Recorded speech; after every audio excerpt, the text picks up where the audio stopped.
Olha, nessa época do ano agora, aumenta o quê? O número de pessoas com doenças respiratórias. É a tal das ites, rinite, sinusite, tudo no ite. As alergias, as asmas, rapaz. A pessoa com asma respira fundo, não puxa o fogo, não vem.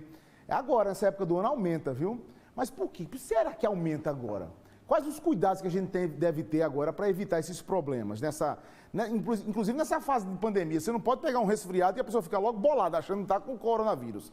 Vamos conversar agora com o médico pediatra para dar dicas para a gente agora sobre exatamente essa fase, né, que a gente vive, principalmente na primavera, chega, né, Maurício? Doutor Maurício Cavalcante. A primeira pergunta, por que aumenta nessa fase as sinusites, as ites, as rinites todas da vida? Boa tarde, Fábio, tudo bem? Olha, esse período de pandemia é um período muito complicado porque as pessoas estão reclusas, né, em ambientes fechados, usando o ar-condicionado de forma exacerbada. Então, tudo isso favorece essas irritações da via aérea. Tá me ouvindo, Fábio? Estou ouvindo, alto e claro, positivo e operante. Tudo bem. Então, locais fechados têm tendência de acumular ácaro, né? Colchões, estofados, sofás, tá certo? Tapetes, carpetes, né? Os ventiladores usados, tudo isso favorece as alergias e agrava bastante esse tipo de problema nessa época de pandemia. Doutor, antes de falar das nossas crianças, que o senhor é pediatra, por que essa época do ano, o povo diz, chegou a primavera, agora vai começar os problemas respiratórios. O que é que tem nessa fase do ano que as pessoas adoecem mais? Olha, nesse momento tem o problema dos pólens, né? Um momento de polinização, tá? Então isso aí também agrava um pouco as alergias, né? Mas o principal mesmo é a gente citar os hábitos do paciente, né? O hábito de passar muito tempo em local recluso ou o hábito de não limpar bem o seu ambiente de morada, né? Não limpar o filtro do ar-condicionado, às vezes não higienizar bem a casa, não levar colchões ao sol, estofados, tudo isso viabiliza o ácaro e viabiliza as alergias. Doutor, e nossas crianças, que cuidados a gente tem que ter especiais com nossas crianças nessa época do ano? A Maria Rita, inclusive, me perguntou aqui no Instagram que o médico disse que a filha dela, de 3 anos, tinha adenoide. E o que danado é adenoide? São imunológicas, tá? As adenoides, elas ficam em local de pouco espaço na faringe. E quando elas crescem, elas vão obstruir a via aérea da rinofaringe, dificultando a respiração, né? Levando a roncos noturnos, tá? E é um problema comum nas crianças, né? Nessa época do ano, as crianças podem ter mais? Certamente. O que cuidado os pais têm que ter, as mães, sobretudo, com as crianças agora? Olha, o principal cuidado é a higiene do ambiente onde a criança frequenta, tá certo? Evitar ventilador, tá? Se usar ar-condicionado, higienizar o filtro do ar-condicionado, levar colchões estofados, almofadas para o sol, tá? Evitar varrer casa, né? E sim passar pano úmido, evitar espanador, espanar móveis, né? Preferir pano úmido nos móveis, preferir o uso do aspirador de pó ao invés da vassoura, tá? Esses são cuidados que podem evitar as crises alérgicas, as rinites, né? E evitar esses problemas com as crianças. A Lúcia, lá do Ibura, está perguntando para o senhor, dizendo que o filho dela, de 7 anos, todos os dias, à noite, está com o nariz entupido. O que é que ela pode fazer para melhorar? Olha, inicialmente, ela pode lavar o nariz com soro, higienizar o nariz, né? Se ela tiver hábito de usar um antialérgico, se ela já tiver frequência do uso do antialérgico, um antialérgico ou antihistamínico pode ser usado, mas o médico deve ser procurado para que a criança seja avaliada. O João está dizendo, é verdade que aquele remedinho de desentupir o nariz vicia?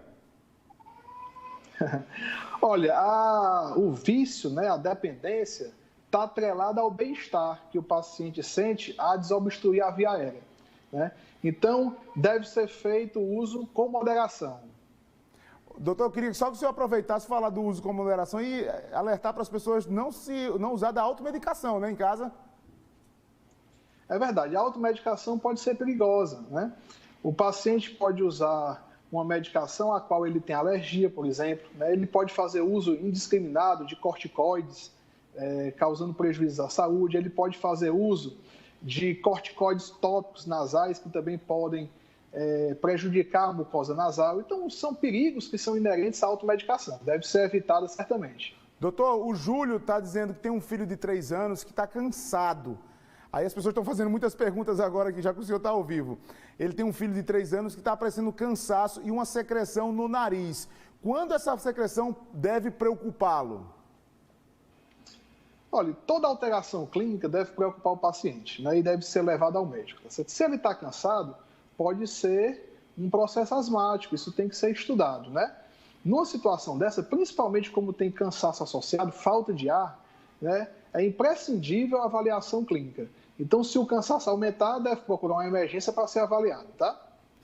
Doutor, vamos falar agora de síndrome multissistêmica, que está atrelado também aí a nossas crianças, as pessoas que estão preocupadas também. Para você que está chegando em casa agora, eu estou com o doutor Maurício Cavalcante, está falando sobre doenças respiratórias nessa época do ano.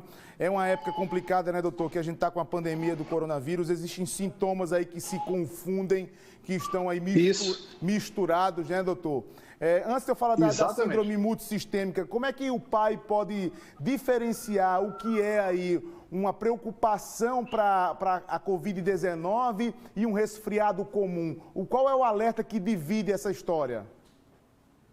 Olha, inicialmente, um caso de Covid, ele pode realmente se confundir com a virose comum. Existem muitos sintomas que são semelhantes inicialmente, né? Como coriza, tosse, né? Resfriado, tudo isso pode ser confundido.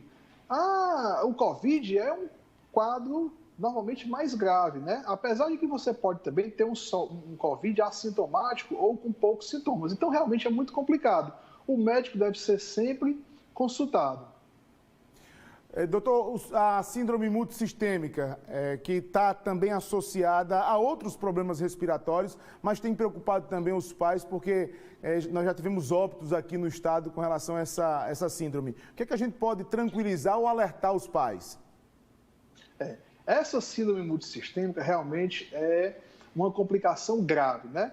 É uma circunstância onde o Covid assume situação grave na criança, né, com alterações respiratórias graves, com alterações renais, às vezes com alterações hepáticas também. Então, é uma situação delicada que tem que ser cuidadosamente apreciada. Os pais devem ficar tranquilos, né? O importante é procurar o médico o quanto antes para que o sintoma ou o problema seja avaliado e descoberto o quanto antes possível. Doutor, estou transformando quase aqui o Balanço Geral com o senhor num consultório, ao vivo aqui. Eu quero que o senhor não se aperreie não, porque o povo está fazendo pergunta aqui. É um prazer. A Socorro está perguntando aqui no meu Instagram se a cor da secreção da filhinha dela, de 7 anos, que expele pelo nariz, se tem uma diferença mais clara, mais escura, para ela estar preocupada. Olha, a cor da secreção nasal é um dos fatores que pode ajudar ao diagnóstico, né? Quando você tem alergias, rinites puramente inflamatórios, alérgicos, normalmente essa cor é transparente, né? Um muco transparente, uma coriza. Quando você tem cor amarelada ou esverdeada, isso aí sugere a infecção bacteriana associada. Doutor, eu tenho que me despedir do senhor, infelizmente, mas eu tenho um monte de perguntas, teria um monte de perguntas para fazer. Vou guardar para fazer de outra vez, tá bom? Ok, Fábio. Um prazer imenso participar, amigo. Uma boa tarde. Um abraço para o senhor. Fica com Deus.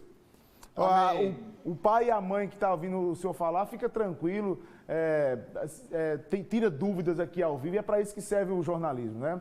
O senhor está fazendo uma consulta grátis aqui para a gente ao vivo, para o nosso povo aqui do estado. Obrigado, doutor Maurício. Um prazer imenso, amigo. Uma boa tarde. A alegria é minha.